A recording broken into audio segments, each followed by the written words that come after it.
রাজ্যে ফের সামনে এলো বালি মাফিয়াদের দৌরাত্ম্য। সরকারি নিয়ম কানুনকে বুড়ো আঙুল দেখিয়ে নদী থেকে অবৈধভাবে চলছে বালি তোলার কাজ।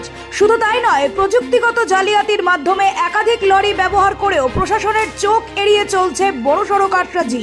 সোমবার রাজ্যের বিভিন্ন জায়গায় তল্লাশি অভিযানে নেমে এমনই চাঞ্চল্যকর তথ্য হাতে পেয়েছে ইডি আধিকারিকরা। সূত্রের খবর, নিয়ম অনুযায়ী নদী থেকে বালি তুলতে গেলে লরি মালিকদের নির্দিষ্ট নম্বর জমা দিতে হতো। সেই নম্বর দেখেই বোঝা যেত কোন গাড়ি অনুমতিপ্রাপ্ত। কিন্তু তদন্তে উঠে এসেছে প্রায় সব লরিতেই একই নম্বর ব্যবহার করা হচ্ছিল। ফলে বাইরে থেকে মনে হচ্ছিল অনুমোদিত লরি বালি তুলছে, অথচ সেই এক নম্বর ব্যবহার করে একাধিক লরিতে অবিরাম বালি তোলার কারবার চলছিল। স্বাভাবিকভাবেই প্রশ্ন উঠছে, এত বড় কারচুপি প্রশাসনের অগোচরে কিভাবে চলছিল? তদন্তে নেমে ইডির আধিকারিকরা জানতে পারেন, এক্ষেত্রে একাধিক থানায় বহুবার অভিযোগ দায়ের করা হয়েছে।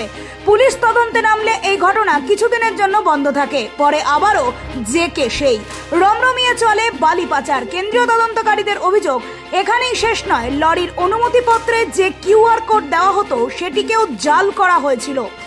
আধুনিক প্রযুক্তিকে কাজে লাগিয়ে তৈরি হতো নকল কিউআর কোড, আর এর ফলেই পুলিশি নজরদারিতে এড়ানো যাচ্ছিল অনায়াসে।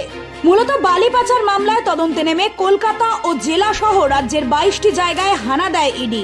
সোমবার ভোর থেকেই চলছে সেই তল্লাশি অভিযান। ইতিমধ্যেই তল্লাশি চলাকালীন বাজেয়াপ্ত করা হয়েছে বেশ কিছু গুরুত্বপূর্ণ নথি, আর সেগুলো থেকেই বালি পাচার কাণ্ডে একের পর এক বিস্ফোরক তথ্য হাতে আসছে কেন্দ্রীয় তদন্তকারী সংস্থার। Bureau report, the voice now.